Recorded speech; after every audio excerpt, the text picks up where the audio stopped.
Everyone still looks uncomfortable. Perhaps they're all remembering that old saying, power corrupts.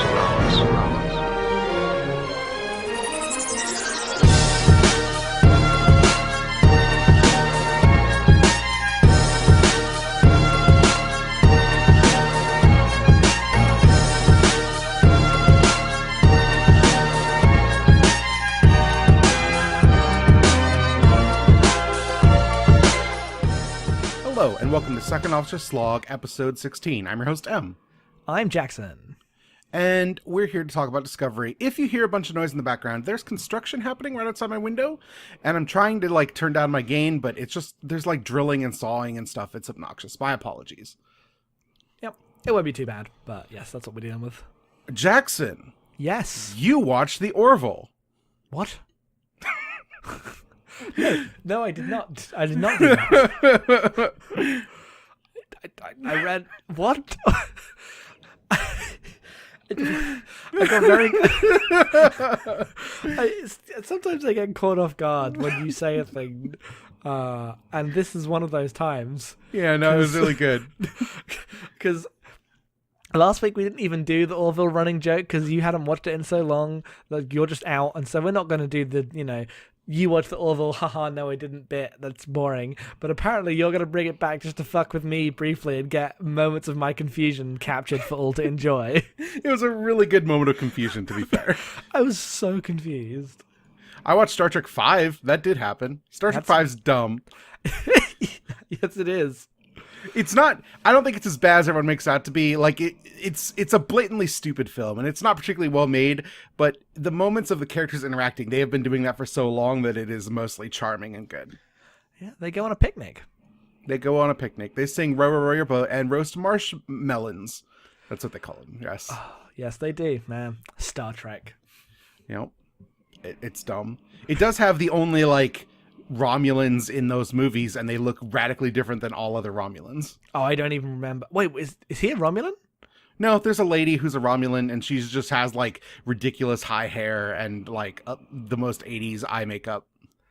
Who's the leader of that cult? I forget. Isn't he Spock's brother or something dumb? Yes, he is. He is Spock's other brother, okay, half brother. Yes. Because it's Spock, Sybok, and Michael Burnham. Though it is explicitly stated that Sybok is much older than Spock is. So I like that. That's a part of the plot. I forgot that, man. If Discovery manages to work in Sybok to Michael, I would lose my mind. Are you kidding me? Oh my god. Oh man, you're right. You're right. What if? Yep. We're here to talk about Discovery, Episode 8. I thought I muted my mic, but instead I just opened a soda right in front of the mic. My apologies. That's definitely picked up. That's fine. Yeah, these are looser. Sorry about that, everybody. It's been a goddamn week, and it's only Monday. Oh. So Jackson, what's the episode we're talking about? Fuck you. I handed that off to you perfectly, ready for you to say the episode title. Because I'm not. It's what is the episode title? Please, just give me that episode title. Because it's Vis Parabellum or something. Okay, so I will disclaimer. I don't know Latin, but Vis Pacem Parabellum. Okay, I was close enough. Yes. Which translates to, if you want peace, prepare for war. Yes. The other details, please. It is episode 8 of Discovery. It aired the 5th of November, 2017. It was written by Kristin Bayer and directed by John Scott, not John Spot. Spock? No, John Scott. And it it was set in Stardate 1308.9, which is useless because that's not the actual year. It just says 1308.9 here, but it'll be shortly after all the other Discovery episodes. Yep. Which all take place around the same time. Yeah, no, that's fair. Be the start of 2257, presumably. It is worth pointing out that Kristin Bayer is the woman in charge of... She's done all of the Voyager relaunches after a certain point. She's written 8 of those, and she is in charge of the tie-in novels and comics. She's the overseer of all that stuff for Discovery. So this is both someone from the books and someone that is shepherding the entire Discovery project writing this episode. Yep. It's we'll get into it. It's very exciting. This is just a Star Trek book. in a very real way.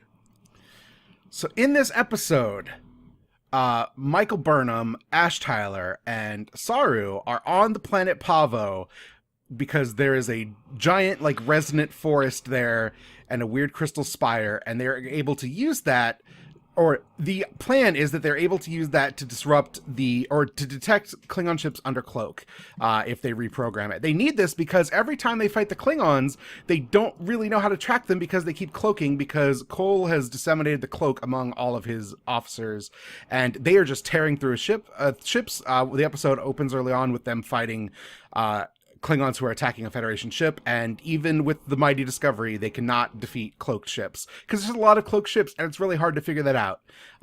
Cloaking is dangerous and bad, y'all. It's true. Anyway, they're here to do this while the Discovery's just doing what its business, which mostly entails Stamets and Tilly talking about what the hell's wrong with Stamets, because Stamets comes out of the little mycelium chamber and is like, "Oh, Captain, what are you doing down here?" And she's like, "What did you call me?" And they have a conversation about how his facts are always wrong, and this absolutely is that Captain Tilly is the captain of the Discovery in the Mirror Universe. It has to be. Come on, I will accept nothing else. No, I assumed that it is just a nice little neat reference to that thing. Like, maybe they're going to do Captain Tilly in the Mirror Universe. I don't know if I want that just yet. I don't know.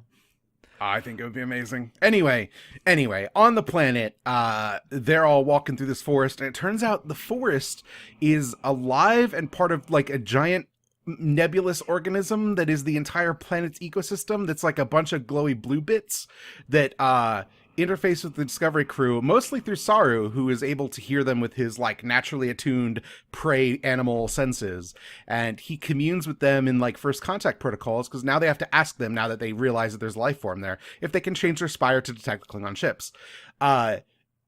Saru and them interface in a weird way, and it brings Saru peace, but because this is Star Trek, bringing Saru peace means that Saru is actually incredibly dangerous. Is like, "I'm going to destroy your communicators, we're just going to live here now, this place is our new home, everyone get cozy, no more protein rations, I've got a gourd for us to eat." Yes, he comes in with an alien gourd. So Ash, Tyler, and Burnham team up to... Ash Tyler distracts him while Burnham goes ahead to do the spire, like reconfigure the spire anyway so they can contact Discovery. And Saru discovers this and races after Burnham, and we get the amazing shot of Saru, who is capable of great speed, running at great speed, and we'll talk about it. Anyway, he attacks Burnham, and Burnham shoots him until he comes to his senses a little bit, and then he's like, "I did the right thing, I had no fear, it had to be done, I needed to protect these blue Orby people, they did not know what was coming." And then the blue Orby people are like, "We are going to actually help you."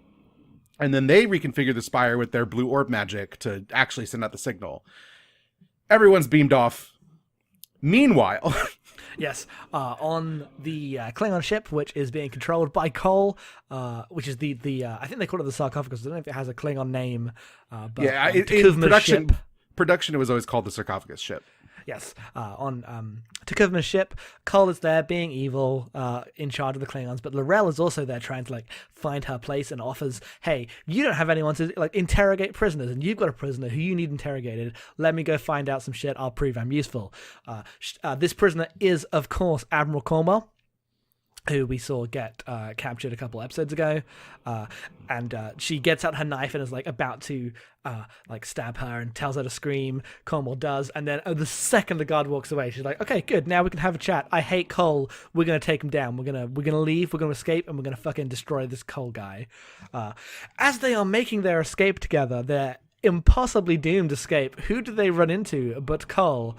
And then L'Rell reacts by, like, getting into a fight with Cornwell and pretending that she had, like, escaped of her own accord, and she was just quickly killing her, pushing her against, like, a panel, like a power panel on the side of the wall, and she falls over dead and says, "I'm disposing of her body now. I'm going to drag her to the death room and dispose of her body there," where she sees, like, the corpses of all her Klingon brothers and sisters who have also been killed by Cole, and she vows vengeance and leaves Cornwell's body there, and the shot lingers on Cornwell's body in such a way that's like, what do you think this? I think she's not actually dead. Weird, strange, plotting in a TV show. She goes back to the bridge and goes, well, I was still able to get some information out of her. I know about the discovery, and it'll bring you great power. Cole sees through this immediately, and after like making her pretend to like swear fealty to him, just sends her off to get beaten up by his crew. And as this is happening, immediately a signal comes in from Pavan and tells them, hey, it's an invitation to Pavan. I guess that's where we're going now, because what did the blue aliens do? What stupid thing did they do? Michael Burnham and everybody are beamed up, and they're getting debriefed by Lorca, and Lorca's like, what the hell did you do? I told you we needed to detect cloaked ships. And she's like, I totally did that. They agreed to do that. That's what they did. And he's like, no, that's not what they did. They sent out a giant beacon to direct it at the Federation and at the Klingons saying, hey, come to Pavo, let's have a talk. And that's what's about to happen. The Klingons are coming, and we're the only thing that can stop these blue goo aliens from being destroyed by the Klingons, because they're going to be really mad that a giant blue planet summoned them. I can't wait. Cliffhanger. That's actually the end finale. episode, because the next episode is the end of this section, because there's a break until January, and so this is the cliffhanger into the fall finale, quote unquote. Modern TV sucks, Jackson. I know. There's nothing good or natural about shows being split up, like seasons being split up in half like this. I agree. I guess it gives them more time to work on like post effects. This is the first show I've watched that has this kind of big season break like this. I was about to say I don't think that's true, and you just watch them after. But actually, you don't watch enough modern TV shows. That is probably true. No. Like the most modern like prestige TV show I have watched before this is Twin Peaks didn't have a season break, and then it's The Wire. Yeah, The Wire was way before that. Yep. The Wire was The Wire ended a decade ago. I'm just telling you, that's how much TV I watch. I know, man. Time to change. It won't, and I know it won't because they've already done this before. But what if next episode begins with "and now the conclusion"? They won't, because if you had anyone other than Majel Barrett saying it, I would be so upset. You're right. You're right. I don't care about the computer voice. I care about that one. I don't know why that's the case, but it's the case. Sorry. I understand. Like, I don't have it in the same way, but no, of course, yes. Anyway, this episode is so.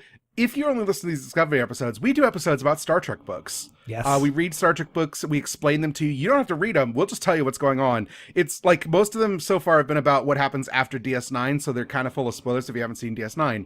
But the best part of Star Trek books is they're full of ludicrous things that they could never do on Star Trek because they don't have the budget, and like the show has to be like grounded for normal people, so they can't just have living planets that are a giant forest that communes with Saru through glowy blue shit. But now we're at the episode where the forest communes with Saru through glowy blue shit, and it's amazing.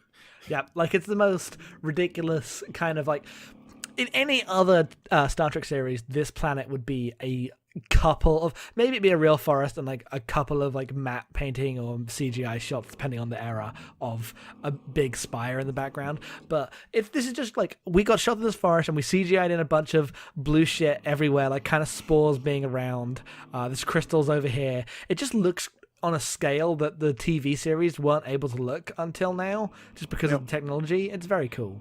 It reminded me a lot of that planet that we visited in Twilight with the like weird octopus people and the giant like coral city where the moon blows up and it only takes 3 paragraphs for them to fix it. It takes them much longer to fix it, but yes. Yes. But they fix it within a chapter. What a good book. Yeah, that's a good book. If you want good books, go listen to our episode about Twilight. The best book we have read for this podcast. Oh, easily. It'll be top for a long time. So you have Ash Tyler and Michael Burnham continuing their burgeoning romance, which basically involves Ash Tyler saying lines that have to be coming from a Klingon because no human would say something so stupid. Have you been trout fishing before, human Michael Hey, when Burnham? we're done with the war, I'm going to go trout fishing up in the lake that's near the place I said I was from. And Michael Burnham's like, well, bully for you, I'm going to jail. Yeah, and God, his delivery is amazing. He is like, this fact point that I read on the Wikipedia page of the place I am pretending to be from. If you're just listening to this episode and you haven't listened to the other ones and haven't kept up with the Vok theory, that is clearly true. Ash Tyler is Vok. So there is maybe the best stupid line ever in a Star Trek in this episode. There's strong competition, but it may be the corniest line in Star Trek. So Michael Burnham's like, the war's gonna end and I'm gonna go back to jail or whatever, and he's like, well then I hope the war never ends so we can be together. And she's like, you don't understand, like the needs of the many. And he's like, I don't care about the needs of the many. Sometimes you have to care about the needs of the few. And then she tearfully looks up to him and goes, or the one. I was like on Skype as you were watching this episode. That's hilarious both times. Oh god, it's good. Oh, it's very dumb. Anyway, Saru comes in the next morning all like brainwashed from the spores. He's not actually, so the thing is, you like, because we watch Star Trek, the natural assumption is, oh, the spores have brainwashed him, they just want to keep people here. And no, all it actually did was make him like not have fear, and that is such a foreign concept to him that it basically broke his brain instantly. Yeah. Which is way better. But he talks to Ash Tyler and then gives him like a green crystal to be like, hey, this will make you feel better. Touch the crystal. And Ash Tyler, like an idiot, touches the crystal, which glows. And then Saru's like, you are lying to me. You are hiding things. You have evil purpose. But that purpose is not that he's a Klingon, just that he is stalling for time. Yeah, the fact that he can't figure that out, because, like, I don't know, maybe it's not true. Maybe they're going somewhere completely different with this, but it's fucking clearly true. Yeah, we haven't seen there's skipping ahead, but it's relevant to this. There's a bit in the L'Rell stuff where L'Rell is like, I've lost all of my friends, even Vok has been taken from me, where I cannot follow. The line is like, he is chased away, forever gone. And I'm like, oh, okay. Yeah, yep. Yeah, sure. And then Saru does his so they choose to actually show the Saru running, and not just like have him off screen or point of view shots or whatever. And it's great because they don't have the budget to like actually create CGI Saru, but they do for a couple shots, and his arms are just going everywhere and he's running like crazy. It's so good.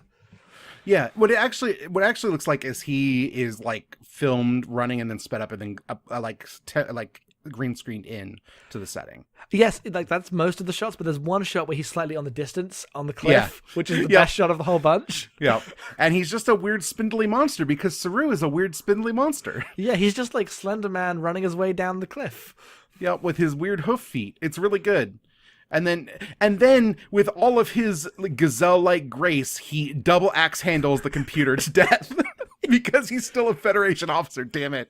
And we do that here.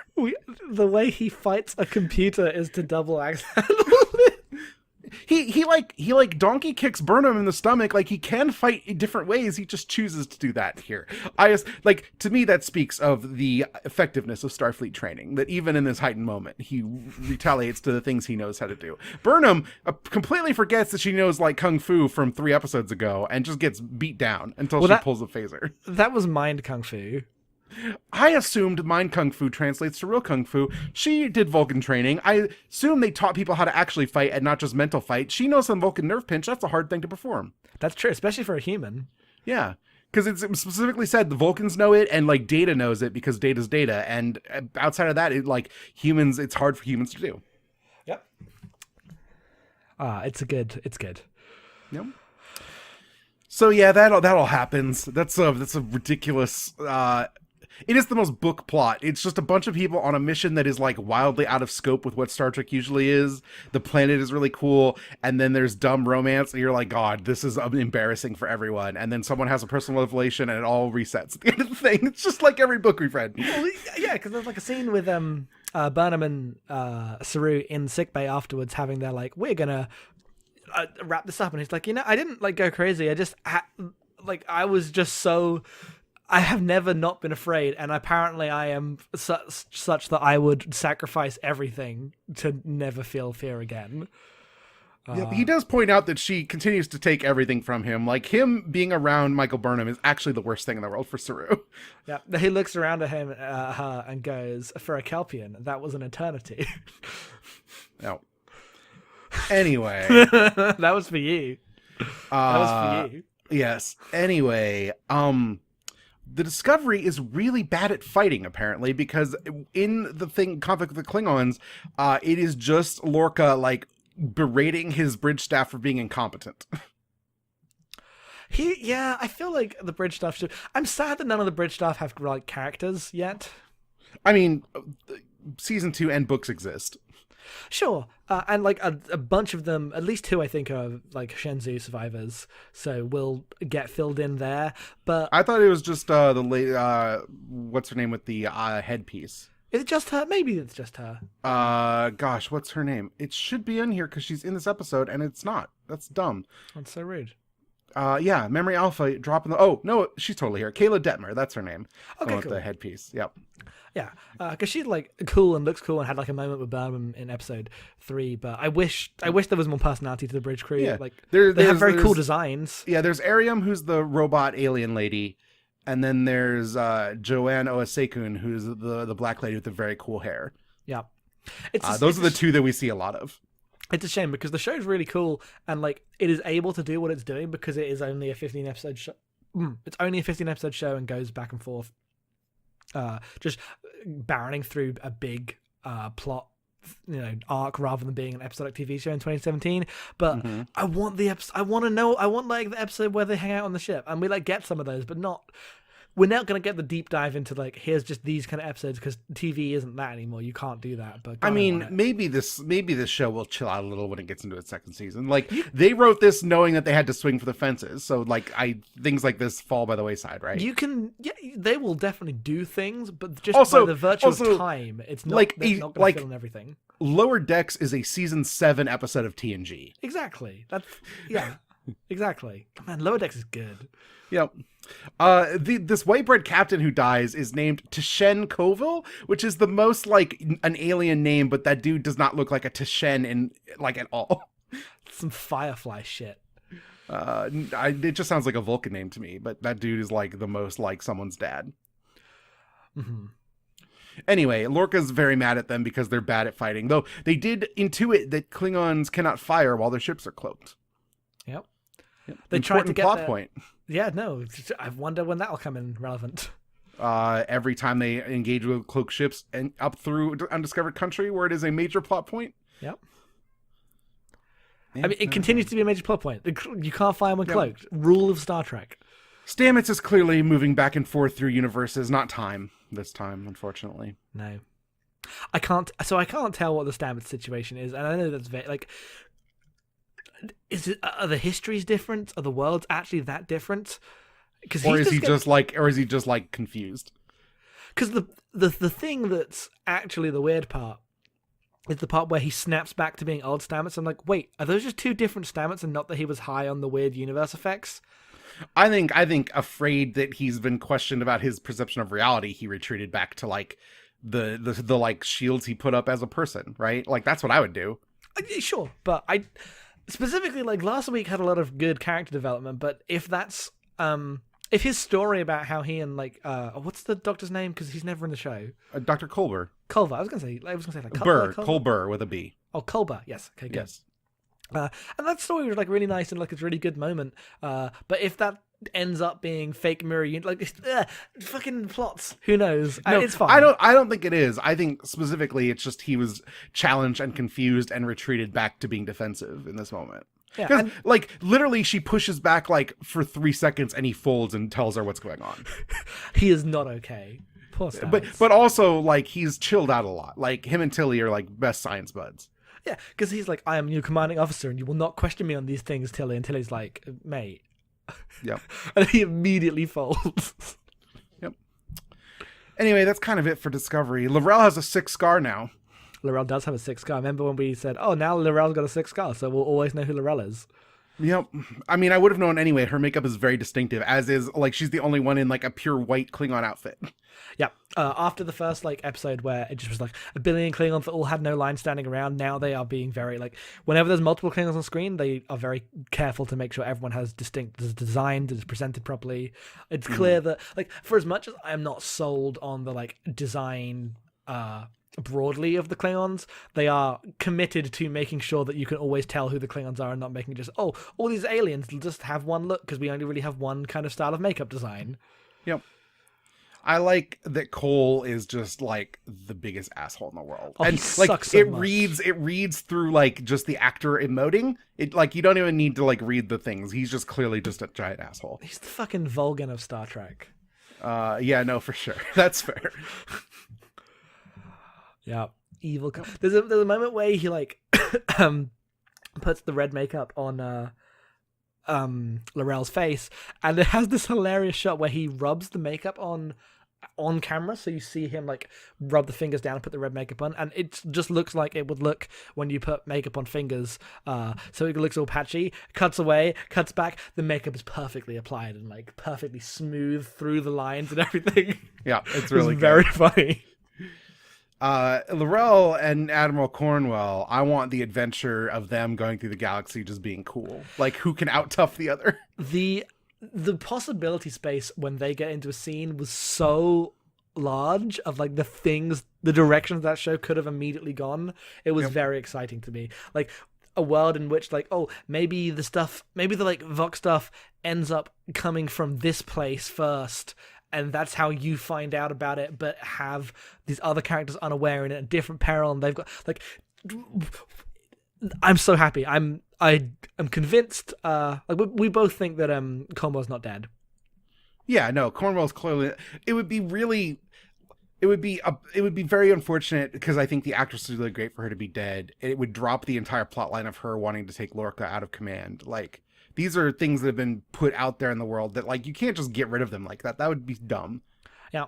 And it's also not like like if they were doing like look at what could have happened and Lorca dodged that bullet because now she's dead, it's not signposted that way. Like, we're not given space to like reflect on it in like an emotional way. It's just clearly like, look at her body, she's clearly dead, in the very obvious TV way of she is not clearly dead.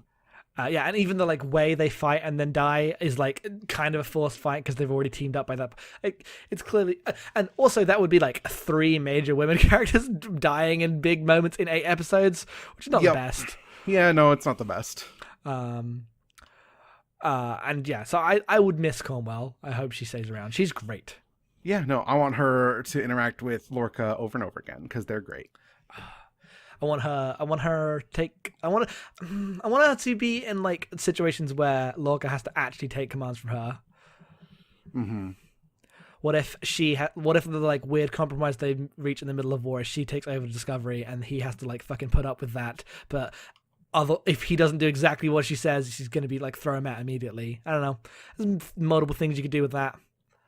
Mm-hmm. Exciting show. Good show. Yeah, I think that's kind of everything. One ridiculous note is the ship that is destroyed early on, the Federation ship, is called the USS Gagarin, named after Yuri Gagarin, the cosmonaut, I assume. Yes. It is a Shepard-class ship named after the American pilot and astronaut, which is just a silly bit of nonsense to me. Oh, Commander Shepard. No. A foot down, not even getting it off the ground. Yeah, no. No, okay. I hate it. I hate it so much. Why are you doing this to me? I'm allowed. Yeah.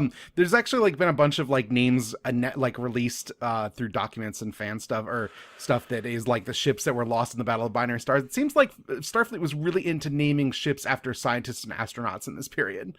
That is the way the Elon Musk. Yep.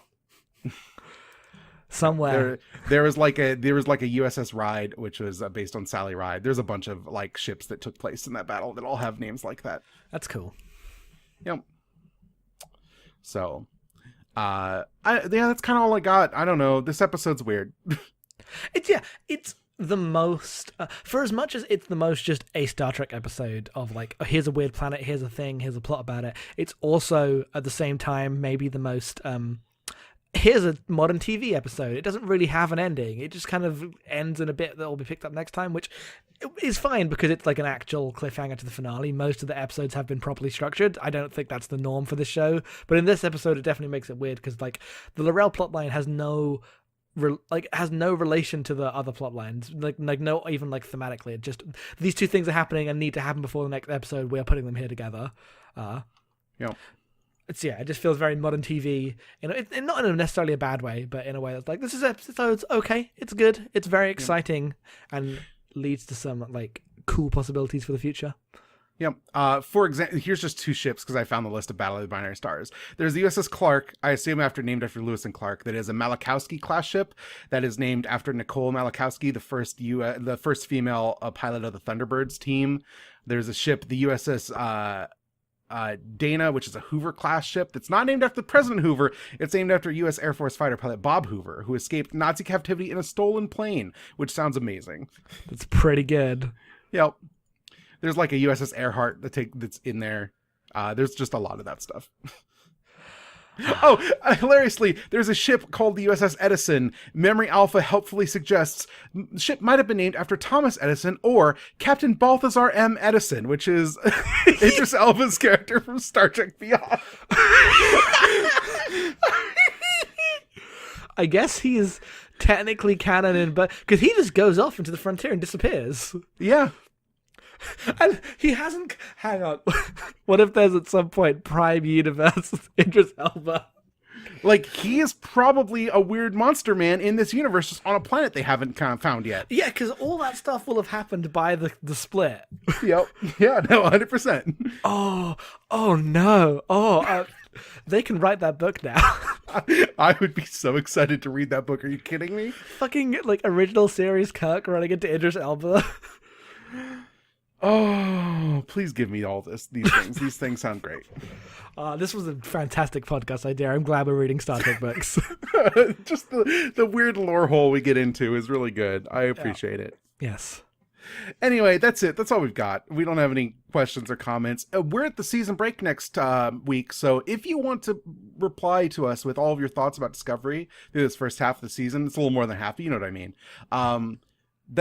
Please send them in podcast@abnormalmapping.com. Yes. Because we will cover them, and then we're going to take a break until it comes back. We're going to cover some Kelvinverse movies. Yes, and it'll be great because we'll just yell about how bad those are until Star Trek Beyond, where suddenly they figure out what Star Trek is again. Oh, the Ins and Outs episode is going to be so long. We have 2 comics to read because they did 2 tie-in comics to that one. It's almost as if hiring people who like Star Trek means that your Star Trek is going to be better. That's not true. Bob Orsi loves Star Trek.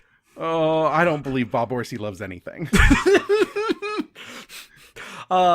So Jackson, plugs. I am at Headfuls Off on Twitter. You can find me there. You can find the podcast we do at abnormalmapping.com. We do Abnormal Mapping. That is a game club. It is cool. It is good. It is at thebestgame.club. We do the Amory score if you want to find out the latest goings on in the universe of the Keywork, which is, we're fucking reading the Coheed and Cambria comics. They're bad, but they're a good podcast. They lead to good podcasts. That is with Molly. It is at ineedmayo.com.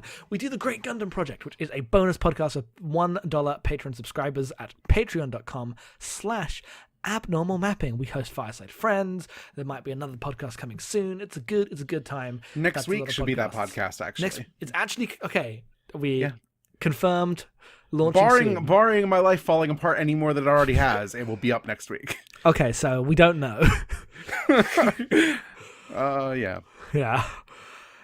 Star Trek's good though.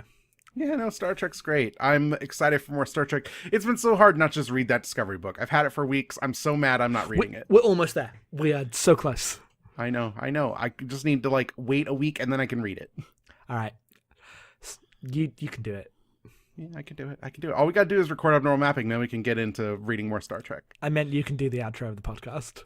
Oh, right. You can find me at EM_being. Jackson actually covered everything else. Please tell your friends about this show and any of the others that you enjoy. As always, check out the Patreon. Patreon.com/normalmapping. Jackson already said that, but I'm going to reinforce it. We thrive entirely on your support. Thank you, everybody. We'll be back next week. Yesterday, another SOS episode about a book came out, so please enjoy that. If you've finished DS9, you can listen to our episode talks anyway. Those are just fine to listen to. They're good. Yeah. That's it. See you next week. See you out there.